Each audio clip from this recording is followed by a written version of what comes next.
E nós vamos ler hoje o texto de Neemias, capítulo 8. Livro de Neemias, capítulo 8, versos 1 a 18. Vamos então fazer a leitura de Neemias, capítulo 8. Em chegando o 7º mês, e estando os filhos de Israel nas suas cidades, todo o povo se ajuntou como um só homem na praça diante da porta das águas. E disseram a Esdras, o escriba, que trouxesse o livro da lei de Moisés, que o Senhor tinha prescrito a Israel. Esdras, o sacerdote, trouxe a lei perante a congregação, tanto de homens como de mulheres, e de todos os que eram capazes de entender o que ouviam. Era o 1º dia do 7º mês. E leu no livro diante da praça, que está fronteira à porta das águas, desde a alva até ao meio-dia, perante homens e mulheres, e os que podiam entender. E todo o povo tinha os ouvidos atentos ao livro da lei. Esdras, o escriba, estava num púlpito de madeira, que fizeram para aquele fim. Estavam em pé junto a ele, à sua direita, Matitias, Sema, Anaías, Urias, Ilquias e Maazéias. E à sua esquerda, Pedaías, Misael, Malquias, Razum, Rasbadana, Zacarias e Mesulão. Esdras abriu o livro à vista de todo o povo, porque estava acima dele. Abrindo-o ele, todo o povo se pôs em pé. Esdras bendisse ao Senhor, o grande Deus. E todo o povo respondeu, Amém, Amém, levantando as mãos. Inclinaram-se e adoraram o Senhor com o rosto em terra. E Jesua, Bani, Serebias, Jamim, Acube, Sabetai, Rodias, Maazéias, Quelita, Azarias, Josabade, Ranã, Pelaías e os levitas ensinavam o povo na lei, e o povo estava no seu lugar. Leram no livro da lei de Deus, claramente, dando explicações, de maneira que entendessem o que se lia. Neemias, que era o governador, e Esdras, sacerdote e escriba, e os levitas, que ensinavam todo o povo, lhe disseram, Este dia é consagrado ao Senhor, vosso Deus, pelo que não pranteeis, nem choreis, porque todo o povo chorava, ouvindo as palavras da lei. Disse-lhes mais, Ide, comei carnes gordas, tomai bebidas doces, e enviai porções aos que não têm nada preparado para si, porque este dia é consagrado ao nosso Senhor. Portanto, não vos entristeçais, porque a alegria do Senhor é a vossa força. Os levitas fizeram calar todo o povo, dizendo, Calai-vos, porque este dia é santo, e não estejais contristados. Então todo o povo se foi a comer, a beber, a enviar porções, e a regozijar-se grandemente, porque tinham entendido as palavras que lhes foram explicadas. No dia seguinte, ajuntaram-se a Esdras, o escriba, os cabeças das famílias de todo o povo, os sacerdotes e os levitas, e isto para atentarem nas palavras da lei. Acharam escrito na lei que o Senhor ordenara por intermédio de Moisés, que os filhos de Israel habitassem em cabanas durante a festa do 7º mês, que publicassem e fizessem passar pregão por todas as suas cidades e em Jerusalém, dizendo, Saí ao monte e trazei ramos de oliveiras, ramos de zambujeiros, ramos de murtas, ramos de palmeiras e ramos de árvores frondosas para fazer cabanas, como está escrito. Saiu, pois, o povo, trouxeram os ramos e fizeram para si cabanas, cada um no seu terraço, e nos seus pátios, e nos átrios da casa de Deus, e na praça da porta das águas, e na praça da porta de Efraim. Toda a congregação dos que tinham voltado do cativeiro fez cabanas e nelas habitou. Porque nunca fizeram assim os filhos de Israel, desde os dias de Josué, filho de Num, até aquele dia, e houve muito grande alegria.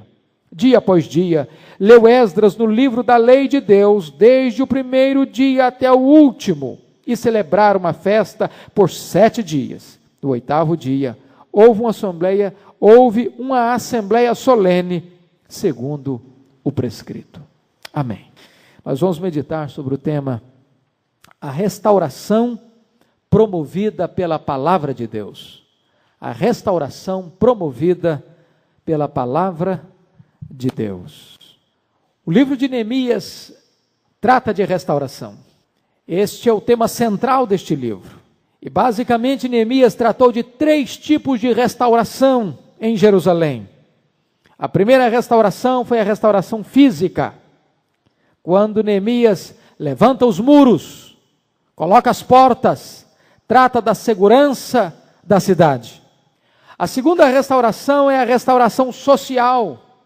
Quando Neemias restaura as terras que tinham sido tomadas pelos nobres, quando ele restitui a justiça social na cidade de Jerusalém, quando ele estabelece que os cantores, que os levitas tivessem seus salários garantidos para que pudessem oficiar no templo, na casa de Deus. Mas agora, queridos irmãos, a última restauração é a mais importante. É a restauração espiritual. Quando Neemias providencia que a palavra de Deus seja o instrumento que vai reger a vida do povo na cidade de Jerusalém. Certamente, a maior reforma implementada por Neemias é a restauração da autoridade da palavra de Deus sobre o povo. Porque sem esta restauração, as demais seriam temporárias e fracassariam redondamente. A única maneira de preservar uma vida, uma família, uma igreja, uma cidade, uma nação do caos, é nortear esta vida, esta família, esta igreja, esta cidade, esta nação pelos princípios da palavra de Deus. Por isso, a maior necessidade da igreja do Senhor Jesus Cristo, irmãos, é de que a palavra de Deus seja resgatada, seja colocada no auge, no ponto maior, como autoridade suprema sobre o povo de Deus. A maior necessidade da igreja é da palavra. E se a maior necessidade da igreja é da palavra de Deus, por conseguinte, podemos afirmar que a maior necessidade do mundo também é a palavra de Deus. Eu creio que o capítulo 8 de Neemias é um texto absolutamente necessário para os dias que estamos vivendo. Primeiro porque nós estamos enfrentando um ataque absolutamente hostil, perigoso, nocivo, do que nós chamamos de liberalismo teológico no mundo inteiro. Quando homens ímpios sobem às cátedras dos seminários, sobem aos púlpitos das igrejas, escrevem livros consumidos no mundo inteiro, negando a veracidade das Escrituras, a autoridade das Escrituras, a inerrância das Escrituras, a infalibilidade das Escrituras. E vocês bem conhecem em quantos lugares a igreja do Senhor Jesus já se esvaziou, em quantos lugares as ovelhas foram dispersadas, quantos templos fechados, por causa deste veneno mortífero chamado liberalismo. Eu creio que este texto é fundamental por uma segunda razão. Nós estamos vivendo também um ataque, queridos irmãos, do sincretismo religioso.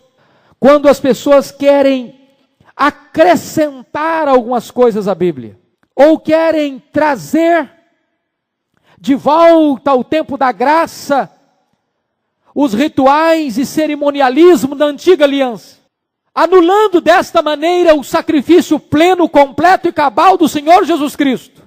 Paulo, escrevendo aos Colossenses, disse que os rituais da antiga aliança eram sombras daquilo que havia de vir, de tal maneira que não é necessário mais e nem é pertinente mais que se ressuscite esses rituais, uma vez que o sacrifício de Cristo foi completo, foi perfeito e foi cabal. Mas nós vivemos uma outra questão que este texto nos ajuda a resolver, que é o que nós chamamos de ortodoxia morta. Quando as pessoas creem na Bíblia, mas o coração está árido. Elas creem na ortodoxia, mas a vida não muda. Elas pregam a Bíblia, mas não são impactadas pela Bíblia. E nós notamos nesse texto que quando a palavra de Deus é lida, é exposta e é aplicada, essa palavra produz mudança e transformação.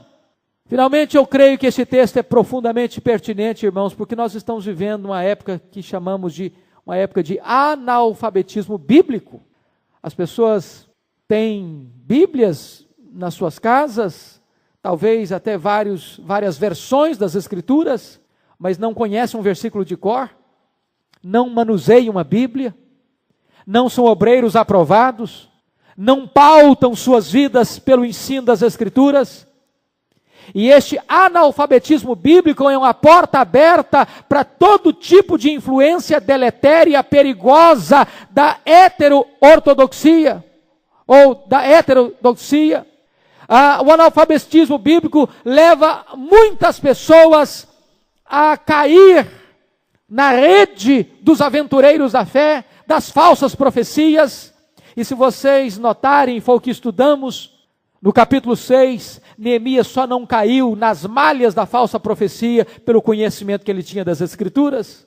Então eu chamo a sua atenção para nós olharmos esse texto, a restauração promovida pela palavra de Deus. O primeiro ponto que eu chamo a sua atenção é o ajuntamento para ouvir a palavra de Deus. Versos 1 e 2. Em chegado o 7º mês, estando os filhos de Israel nas suas cidades, todo o povo se ajuntou como um só homem na praça diante da porta das águas, e disseram a Esdras, o escriba, que trouxesse o livro da lei de Moisés que o Senhor tinha prescrito a Israel. Esdras, o sacerdote, trouxe a lei perante a congregação, tanto de homens como de mulheres, e de todos os que eram capazes de entender o que ouviam. Primeiro ponto que eu chamo a sua atenção é que esse ajuntamento foi espontâneo. Diz o texto que o povo se ajuntou. Não nos é informado aqui que houvesse uma convocação. A Bíblia diz que este povo se reúne, se ajunta, sem qualquer outra razão ou motivo que não o interesse de conhecer, de estudar e de buscar a palavra de Deus. Hoje, às vezes, nós vemos muitos ajuntamentos, muitas aglomerações. Nós vemos também templos lotados e cheios, mas muitas vezes não é em torno da palavra de Deus. As motivações são outras. As buscas são outras. As causas são outras. Muitas vezes o que está buscando, o que se está interessado, é no próprio homem, nos seus benefícios, na sua saúde, na sua prosperidade, no seu sucesso. Mas na verdade não se tem fome nem de Deus e nem da palavra de Deus. Quando este povo se ajunta, ele se ajunta com uma finalidade: buscar a palavra de Deus. O ajuntamento foi espontâneo. Segundo, esse ajuntamento é uma redundância, mas é coletivo. Não há ajuntamento que não seja coletivo, mas eu faço questão de frisar isso aqui. Porque o texto diz que homens e mulheres e todos quantos podiam entender, dá-nos a impressão que estão aí também as crianças, aquelas que já têm capacidade de compreender a exposição das Escrituras. Homens, mulheres, nobres, agricultores, levitas, sacerdotes, o governador, o escriba, todos se reúnem. Há um ajuntamento solene e eles estão reunidos, irmãos, para quê? Para quê? Para ouvir a lei de Deus. A mim muito me preocupa quando as pessoas hoje estão se reunindo por causa de um cantor famoso, estão se reunindo para escutar um testemunho espetacular, estão se reunindo porque há alguém que reputam ser importante, que vai falar, estão se reunindo em torno de homens e não para buscar a palavra de Deus. Diz que esta multidão se reúne, se ajunta, e o que eles querem é a palavra de Deus. O que eles querem é ouvir as Escrituras. Preste atenção noutra coisa. Este ajuntamento é harmonioso. Diz o verso 1 do texto lido, que o povo se ajuntou como um só homem. Meus irmãos, às vezes nós temos uma grande multidão, mas não tem unidade de propósito. Às vezes as pessoas se acotovelam, empilhadas, mas cada uma com um propósito diferente, com uma motivação diferente. Às vezes as pessoas se reúnem no mesmo lugar, mas não há sintonia de coração, de alma, não há comunhão. Eles não apenas estavam perto, eles estavam unidos de alma, em torno, não de um encontro social, mas em torno da palavra de Deus. Por isso, em último lugar, podemos informar e podemos afirmar que este ajuntamento era proposital. Proposital. Qual era o propósito?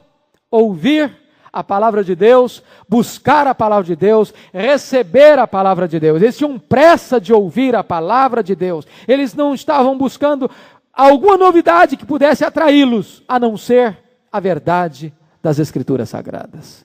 Que lição preciosa, que bênção para a igreja de Deus rever essas coisas. Segundo ponto que eu chamo a sua atenção, não apenas o ajuntamento, mas agora, em segundo lugar, a supremacia da palavra de Deus. A supremacia da palavra de Deus. Primeiro ponto, o pregador precisa estar comprometido com as Escrituras. Olha o verso 2. Esdras, o sacerdote, trouxe a lei perante a congregação, tanto de homens quanto de mulheres, e de todos os que eram capazes de entender o que ouviam. Você é informado que Esdras, versículo 4, Esdras, o escriba, estava num púlpito de madeira. E você pode ler no verso 5, Esdras abriu o livro à vista de todo o povo. Por que é que eles buscam Esdras? Quem era Esdras? Que compromisso esse escriba e sacerdote tinha com a palavra de Deus? Você vai notar em Esdras 7:10, que diz a Bíblia que Esdras tinha disposto o coração para buscar a lei de Deus, para viver a lei de Deus e para ensinar a lei de Deus. Esdras era um homem comprometido com o conhecimento da Bíblia, com a obediência da palavra e com o ensino da palavra. Este homem é um homem credenciado para ministrar a palavra de Deus, porque ele conhece, porque ele vive e porque ele tem paixão de ensinar a palavra de Deus. Meus amados, eu não tenho a mínima dúvida, a igreja evangélica brasileira é da exposição da palavra de Deus. A dieta para a igreja é a palavra de Deus. A necessidade da igreja é a palavra de Deus. O remédio para a igreja é a palavra de Deus. A solução para a igreja é uma volta à palavra de Deus. E você nota que um homem comprometido com a palavra de Deus, sendo chamado para expor a palavra de Deus. Dr. Mark Lloyd Jones afirmou que a pregação é a maior necessidade da igreja e do mundo. E por isso ele entendeu que a pregação é a mais importante tarefa do mundo. Foi por isso que aos 27 anos de idade, depois de ser médico da família real, ele entendeu que devia deixar a medicina para ser um pregador da palavra de Deus. Talvez um dos homens mais influentes da geração do século XX, no sentido de voltar e de resgatar o compromisso da exposição das Escrituras. Se vocês notarem, o impacto desta leitura da palavra de Deus por Esdras pode ser comparado ao impacto que a palavra de Deus teve na reforma do século XVI. O que foi a reforma, senão uma volta às Escrituras? Desta maneira, queridos irmãos, nós temos que entender uma coisa, que não é possível existir reavivamento bíblico sem um retorno às Escrituras. Calvino dizia, você quer saber onde está uma verdadeira igreja?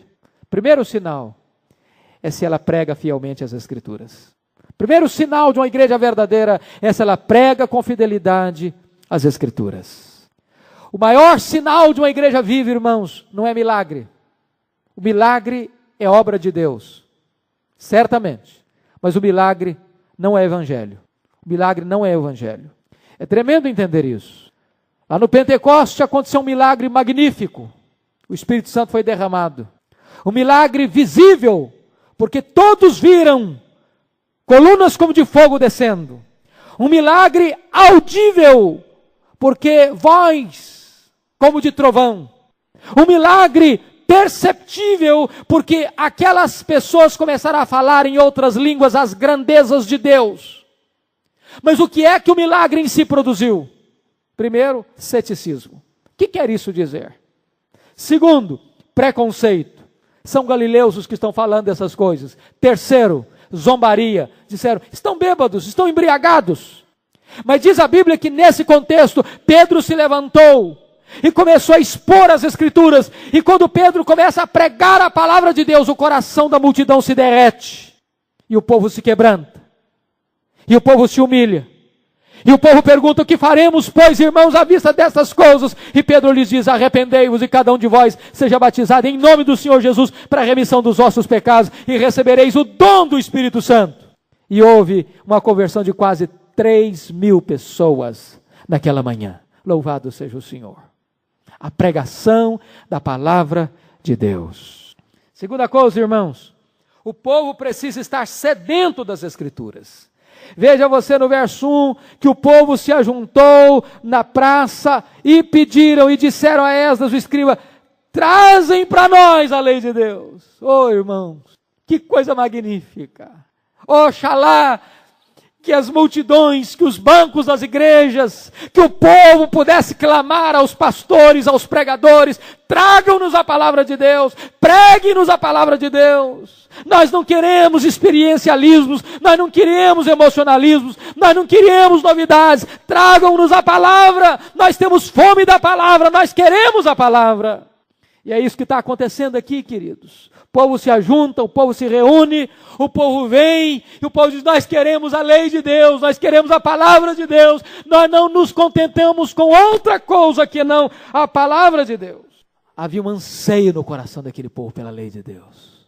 Eles queriam ouvir, e eles ouviram atentamente, e eles ouviram reverentemente, e eles ouviram com o coração quebrantado, e eles ouviram com disposição de obedecer à lei de Deus. Ah, irmãos, quantas vezes hoje as pessoas buscam a palavra de Deus e não encontram a palavra de Deus. Quantas vezes na experiência lá de Ruth capítulo 1, falta pão na casa do pão. Quantas vezes a propaganda enganosa, as pessoas dizem, venham, que nós temos a palavra de Deus, e as pessoas chegam e encontram os fornos frios, as prateleiras vazias e apenas farelo de pão. É preciso dar pão a quem tem fome. E as multidões precisam ter fome da palavra de Deus. Veja você, terceiro aspecto, as atitudes do povo em relação às Escrituras. Como é que aquela multidão reagiu quando Esdras começou a ler a lei, a expor a lei, a explicar a lei, a pregar a palavra de Deus? Em primeiro lugar, versículo 3, ouvidos atentos. Diz o texto que e leu no livro diante da praça que estava à fronteira à porta das águas, desde a alva até o meio-dia, perante homens e mulheres, e os que podiam entender, e todo o povo tinha os ouvidos atentos ao livro da lei. Veja você que essa multidão permaneceu da alva até o meio-dia, 6 horas pelo menos, de leitura, de ensino, de exposição, de pregação. E diz a palavra de Deus que o povo estava com os ouvidos atentos. Não havia dispersão, não havia distração, não havia enfado, não havia esnobismo nem tietagem. O que havia era a fome da palavra de Deus. Segunda coisa, mente desperta. Você nota nos versos 2, 3 e 8, que eles estavam dando explicações aos que podiam entender. Você nota no verso 2, todos os que eram capazes de entender o que ouviam. Você lê no verso 8 que eles explicam a palavra de maneira que entendessem o que se lia. O que significa isso? A explicação era lógica. Ou seja, você quer um reavivamento espiritual? Apele não para as emoções, apele para a razão, apele para o entendimento, apele para a compreensão. Nós estamos vivendo uma época, irmãos, de manipulação das emoções, de provocação de emoções superficiais, rasas. E eu quero lhes informar e lhes dizer, irmãos, que o emocionalismo é inútil, mas uma mente iluminada pela palavra de Deus desemboca em emoções profundas. Diz a Bíblia que quando esse povo ouviu e entendeu, esse povo se humilha e se quebranta e chora diante do Senhor. Nós temos que perceber o seguinte, irmãos, o calvinismo, a doutrina reformada, a doutrina bíblica, ela apela para o entendimento. Mas Mark Lloyd Jones diz uma coisa bonita: é impossível que alguém que entendeu a verdade de Deus não tenha o coração tocado por essa verdade de Deus. Nós jamais poderemos concordar com um cristianismo apenas racional, apenas de cabeça, apenas de cérebro, um cristianismo frio, lógico, apenas dirigido ao entendimento, que não provoque profundas emoções. Quem entende, se quebranta. Quem entende, se humilha. Quem entende, chora diante do Senhor. Terceiro lugar, você nota reverência diante da palavra de Deus. Verso 5 nos informa que quando Esdras abriu o livro, todo o povo se pôs em pé. Aquela era uma atitude de reverência diante das Escrituras, diante da palavra de Deus. Uma atitude de respeito à palavra de Deus. Quando você lê aqui que Esdras construiu um púlpito de madeira e se colocou acima, nós temos que entender isso muito bem. Isso não fala da infalibilidade do pregador ou da superioridade do pregador. Isso fala da supremacia das Escrituras. Essa é a posição. Finalmente, queridos, isso desemboca em adoração. Veja o verso 6. Esdras bendisse o Senhor, o grande Deus, e todo o povo respondeu: amém, amém, levantando as mãos, e inclinaram-se a adorar o Senhor com o rosto em terra.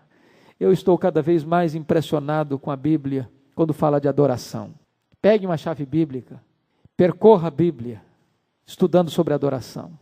E você vai notar que muitas vezes as pessoas estão adorando a Deus com o rosto no chão. Quem pode contemplar o Senhor na sua glória sem se humilhar? Quem? Quem pode ver o Rei da Glória sem estar profundamente quebrantado? Este foi o efeito da palavra de Deus na vida daquele povo. Terceiro lugar, irmãos, vamos ver nesse texto, não apenas a supremacia das Escrituras, mas vamos ver a primazia da pregação da palavra de Deus. Se você notar, a pregação tem 3 pontos distintos e claros e importantíssimos. Primeiro, ler o texto. Ler o texto das Escrituras. Versículos 2, 3 e 5. Eu vou lhes dizer que esta é a parte mais importante do sermão, é a leitura do texto. A leitura do texto é mais importante, sabe por quê? Porque a palavra de Deus é mais importante.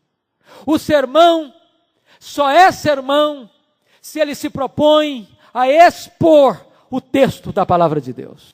Daí, queridos irmãos, temos que dizer o seguinte, que o texto é a fonte da mensagem e a autoridade do mensageiro. Nós não podemos concordar com aqueles que dizem o seguinte: eu já tenho o sermão, só está faltando agora o texto.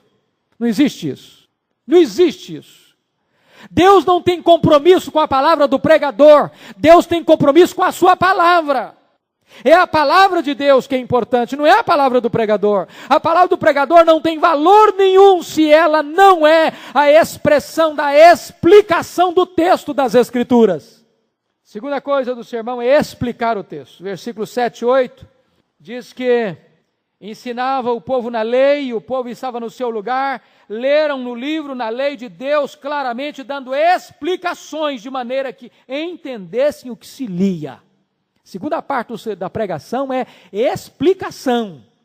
Ou seja, o cristianismo é a religião que dirige ao seu entendimento. Conforme John Stott disse, crer é também pensar. O sincretismo religioso é que anula a razão das pessoas, cega o entendimento. É uma fé cega. A fé cristã não é uma fé cega. Não é. Não é uma fé irracional. Não é. A fé cristã é racional e quando a sua razão não pode ir mais, ela é supra-racional. Mas ela apela ao seu entendimento. Por isso, queridos, é preciso explicar o texto. E nós usamos uma expressão muito importante que a gente chama de exegese. Essa não é uma palavra muito comum para muita gente, mas exegese é uma palavra grega que significa você ir ao texto e tirar do texto o que está no texto. Você não vai para o texto da Bíblia com seus pressupostos. Você não vai para o texto da Bíblia impondo ao texto o que o texto não está dizendo. Você não vai para a Bíblia já com as suas conclusões tiradas e forçando o texto para dizer o que o texto não está dizendo. Você não vai para a Bíblia para que a Bíblia confirme os seus pressupostos, não. Você vai para o texto para que o texto, na sua autoridade infalível e absoluta, diga para você o que tem de ser proclamado. O contrário de exegese é exegese. É quando você impõe ao texto o que não está no texto. E isso é muito perigoso, sabe por quê, irmãos? Porque quando nós impomos ao texto a nossa própria ideia, nós traímos a Deus, nós falseamos a verdade, tornamos-nos falsos profetas, porque falamos em nome de Deus o que Deus não está falando. Calvino dizia que pregação é a explicação das Escrituras. Ele dizia que o púlpito é o trono de onde Deus governa a sua igreja. Lutero dizia que nós temos a palavra de Deus escrita, a palavra de Deus encarnada e a palavra de Deus pregada. Mas tem a terceira coisa do sermão. O sermão é ler o texto, explicar o texto e aplicar o texto em terceiro lugar. Se você notar, queridos irmãos, eu gosto muito daquilo que o Dr. John Stott expôs num de seus livros, que ainda não foi vertido para o português, Entre Dois Mundos. O que é um sermão? Sermão é uma ponte, diz ele, entre dois mundos. Entre o texto antigo e o ouvinte contemporâneo. De tal maneira que você não prega diante da congregação, você prega à congregação. O sermão não é um discurso que passa por cima da cabeça do povo. O sermão é uma palavra ao povo. O sermão é alguma coisa que conecta o texto da Bíblia à vida do ouvinte, de tal maneira que o ouvinte passa a entender o seguinte: Deus está falando comigo. Aplicação. Você precisa ler o texto e ler o povo. Há pessoas que vão pregar, e eu li certa feita uma história de que um pregador foi pregar sobre João 10. E ele leu João 10. E ele narrou de maneira belíssima a vida de um pastor na Palestina, como é que era a cultura da Palestina, como é que eram as pastagens da Palestina, como é que era uma ovelha na Palestina, como é que eram os hábitos de uma ovelha na Palestina. E ele falou detalhes minuciosos, pontos mais miúdos do texto, sobre a vivência de um pastor na Palestina. E ele terminou o sermão lá na Palestina. E os ouvintes começaram a perguntar: e daí? E daí? O que tem a ver isso comigo? Que aplicação tem isso para a minha vida? Eu que estou passando lutas, problemas, eu que estou com o coração pesado, eu que estou passando por provações amargas, eu que tenho necessidades. O que é que esse texto tem a ver comigo? Esdras aplicou a palavra de Deus. Esdras não apenas leu, ele explicou e aplicou de tal maneira que o povo começa a chorar, se quebrantar diante de Deus. Dr. Haddon Robson fala alguma coisa magnífica para mim. Ele diz o seguinte: se você não interpretar o texto corretamente, você pode correr o risco grave de cometer a heresia da aplicação. Sabe o que é a heresia da aplicação? Quando o pregador se levanta e não interpreta corretamente o texto, ele aplica o texto de maneira herética. Eu estava vindo de Governador Valadares certa feita, de madrugada, e chegando em Vitória com muito sono, liguei o rádio e o pregador estava expondo sobre Sansão. E ele pregava animadamente sobre Sansão. E ele dizia que Sansão enfrentou o leão e matou o leão, e nós devemos enfrentar os leões e matar os leões, e estava acompanhando o raciocínio dele. Lá pelas tantas ele disse: depois que você mata o leão, você tem a recompensa. Aí você pode pegar o mel da caveira do leão e chupar o mel gostosamente. Ele não entendeu o texto. Por não interpretar corretamente o texto, ele aplicou o texto de maneira herética. Porque quando Sansão matou o leão, e depois ele foi lá na caveira do leão morto e pegou um favo de mel e começou a chupar, aquilo não era bênção. Aquilo não era recompensa, era uma maldição na vida dele. Sabem por quê? Porque ele era nazireu. E como nazireu que era, ele não podia tocar em cadáver. Ele estava quebrando um voto de consagração ali. Porque o pregador não explicou o texto corretamente, ele estava aplicando hereticamente. Esdras leu, explicou e aplicou. Quarto lugar, os efeitos da pregação da palavra de Deus. Preste atenção nisso, porque isso é magnífico, irmãos. Quais foram as áreas atingidas pela exposição das Escrituras? Em primeiro lugar, a pregação atinge o intelecto. Versículo 8. Ele explicou de tal maneira que as pessoas pudessem entender. A pregação atinge o intelecto, o entendimento, a percepção intelectiva. Irmãos, nada empolga mais uma pessoa do que estudar e entender a palavra de Deus. É preciso apelar à compreensão. Uma das grandes reprovações de Deus aos sacerdotes na época de Oséias, na época de Malaquias, é que os sacerdotes foram infiéis, deixando de ensinar a palavra de Deus ao povo. E Oséias diz: o meu povo está sendo destruído porque lhe falta o conhecimento. Por que as pessoas caem nas heresias? Por que as pessoas caem nas ciladas do diabo? Por que as pessoas tão facilmente caem no pecado? Porque deixam de entender a palavra de Deus. Daniel diz que o povo que conhece a Deus é forte e ativo. Segunda coisa, a palavra de Deus atinge não apenas o intelecto, a palavra de Deus atinge a emoção. Veja os versos 9 a 12. Duas coisas acontecem aí. Primeiro, no verso 9, você pode acompanhar, diz a parte B: porque todo o povo chorava ouvindo as palavras da lei. Querido irmão, a palavra de Deus, ela se dirige à mente, mas se dirige também ao coração. Mark Lloyd Jones diz que a pregação não é apenas transmitir conhecimento, de jeito nenhum. A palavra de Deus é para impactar.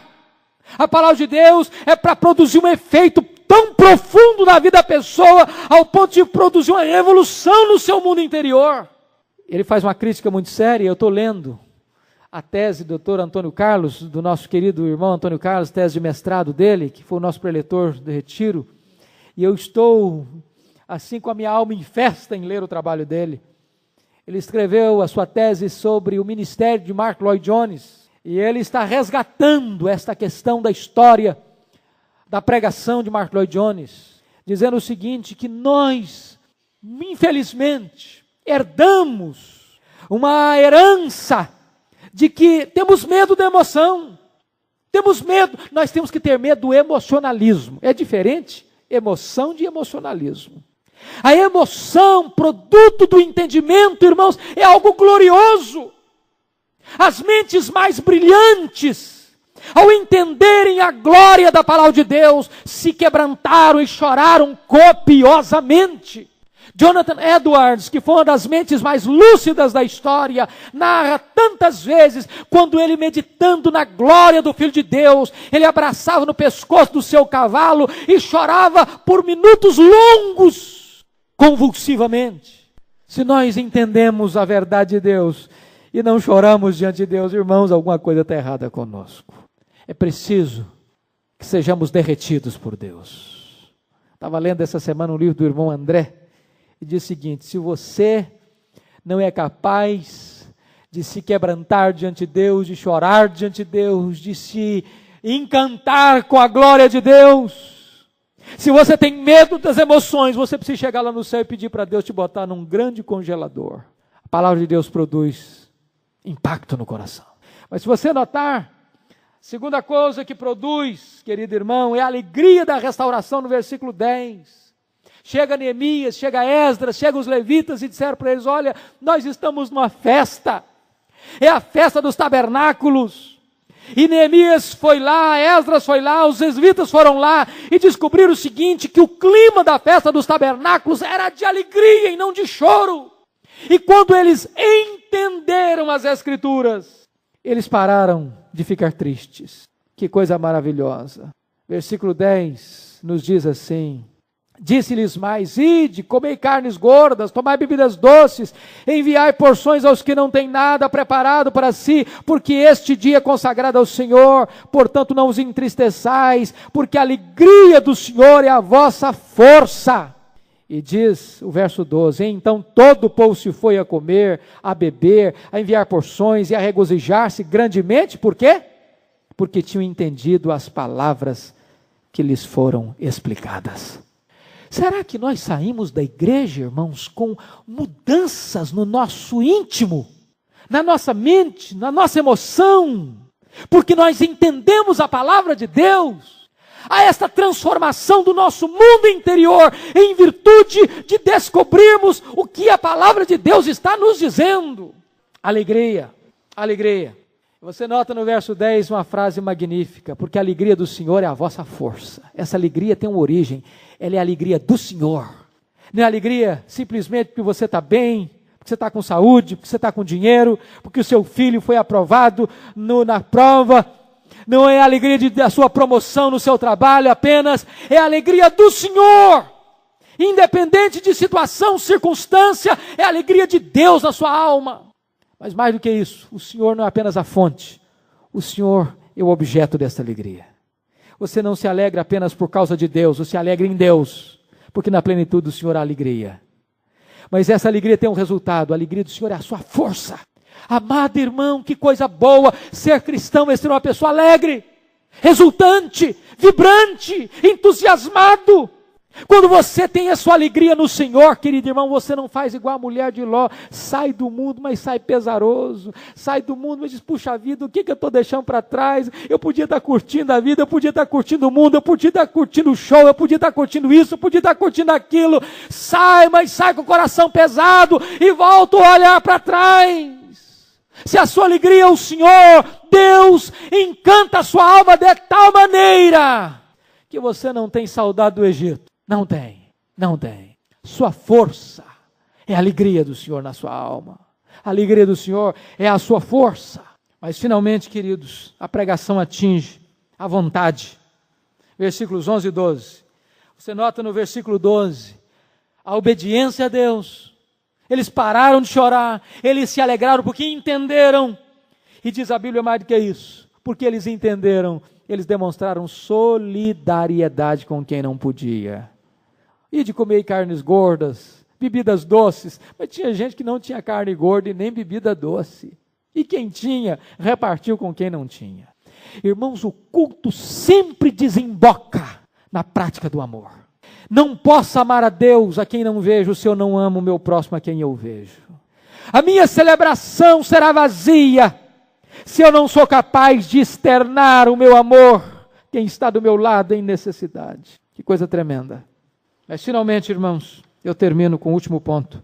A observância da palavra de Deus, versículos 13 a 18. Eu chamo a sua atenção para 3 coisas. Primeiro, a liderança toma a iniciativa de observar a palavra de Deus. Depois desse dia todo, no outro dia, versículo 13, no dia seguinte, acontece algo impressionante. Ajuntaram-se Esdras, o escriba, os cabeças das famílias de todo o povo, os sacerdotes e os levitas, e isto para atentarem nas palavras de Deus. Ou seja, juntou a liderança. É o seguinte, vamos estudar a Bíblia mais a fundo. Vamos ler mais a Bíblia. Vamos entrar num processo de estudo bíblico mais aprofundado. Vamos mergulhar um pouco mais na Bíblia. Vamos examinar mais meticulosamente as Escrituras. Vamos observar o que está na palavra que nós não estamos fazendo e que precisamos fazer. Irmãos amados, se a igreja ler a Bíblia assim, vamos ler a Bíblia para ver o que é que nós não estamos fazendo, que Deus nos ordena fazer. Vamos ler a Bíblia para ver o que é que nós estamos praticando, que está entristecendo o coração de Deus. Vamos ler a Bíblia para nós afinarmos a nossa vida de acordo com o diapasão de Deus. Quantas mudanças certamente aconteceriam. A liderança toma iniciativa de estudar a Bíblia, de conhecer mais a fundo a Bíblia. Segunda coisa, queridos, os liderados, melhor dizendo, obedecem à orientação da palavra de Deus. Versículos 16 a 18. Olha que coisa linda. A liderança à frente. Esdras, Neemias, os levitas, os sacerdotes, os cabeças do povo. Agora, nos versículos 16 a 18, você nota que o povo saiu, pois o povo, e fez exatamente o que lhes foi ensinado. Era a festa dos tabernáculos. A festa dos tabernáculos falava de 2 coisas: as colheitas, fim das colheitas, e também relembrava que o povo peregrinou pelo deserto 40 anos vivendo em cabanas. Ou seja, eles poderiam fazer a colheita e dizer como o rico, com aquele homem insensato: agora eu tenho muito, come, bebe, regala-te, ó minha alma. Mas eles tinham que lembrar uma coisa: eles viveram como peregrinos, eles dependiam de Deus, e aquela festa era uma festa para que eles lembrassem uma coisa: o que eles tinham veio de Deus, a sobrevivência deles era a ação de Deus. Nós somos totalmente dependentes de Deus, e eles saíram e formaram cabanas no terraço, no pátio da casa de Deus, na praça das águas. Eles então celebraram uma festa dos tabernáculos conforme a orientação das Escrituras, e foi tamanho o reavivamento, que diz a Bíblia, que desde Josué, filho de Num, não se viu uma festa do tabernáculo daquele jeito. Mais de 1000 anos de história sem se ver uma festa tão alinhada com o ensino das Escrituras.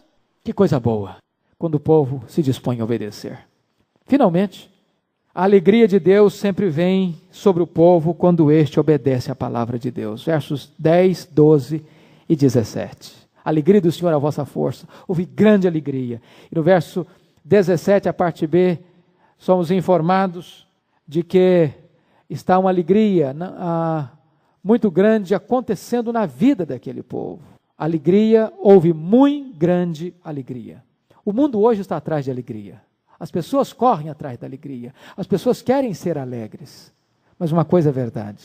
A alegria é consequência de se obedecer à palavra de Deus. Sabe o que cansa? Sabe o que entristece? Sabe o que deprime? Sabe o que deixa as pessoas de espírito abatido? É o pecado. O pecado adoece os ossos. O pecado seca os ossos. O pecado cansa, o pecado deprime. Mas quando você obedece à palavra de Deus, há uma grande alegria. Grande alegria. Se nós queremos ser um povo alegre, obedeçamos à palavra de Deus. Não existem atalhos, não existem substitutos químicos para a alegria. A alegria está na obediência à palavra de Deus. 3 perguntas, na conclusão. Você tem disposto o seu coração para conhecer a palavra de Deus? Você tem disposto o seu coração para viver os ensinos da palavra de Deus? Você tem disposto o seu coração para ensinar a palavra de Deus? Que Deus nos ajude a entendermos o valor e a supremacia da palavra de Deus na nossa vida, na vida da igreja, na vida da família, na vida da nação. Que seja assim. Amém.